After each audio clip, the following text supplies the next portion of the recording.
Tin Ujević. Svakidašnja jadikovka. Kako je teško biti slab, kako je teško biti sam i biti star, a biti mlad. I biti slab i nemoćan i sam bez igdje ikoga, i nemiran i očajan. I gaziti po cestama i biti gažen u blatu, bez jaja zvijezde na nebu. Bez jaja zvijezde udesa, što sijaše nad kolijevkom sa dugama i varkama. O Bože, Bože, sjeti se svih obećanja blistavih, što si ih meni zadao. O Bože, Bože, sjeti se i ljubavi, i pobjede, i lovora, i darova.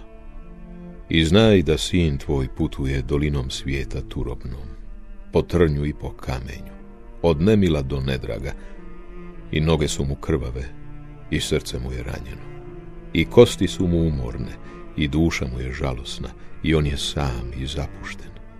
I nema sestre ni brata, i nema oca ni majke, i nema drage ni druga.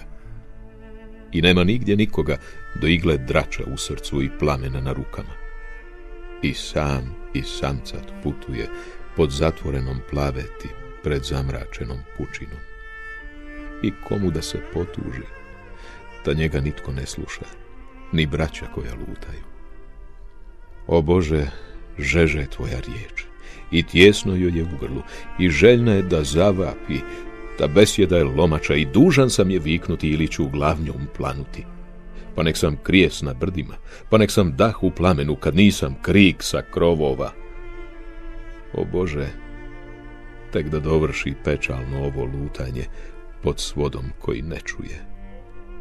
Jer meni treba moćna riječ, jer meni treba odgovor i ljubav ili sveta smrt. Gorak je vijenac pelina, mračan je kalež otrova, ja vapim žarki ilin štak. Jer mi je mučno biti slab, jer mi je mučno biti sam.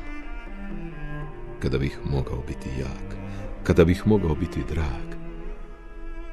No mučno je, najmučnije, biti već star, a tako mlad.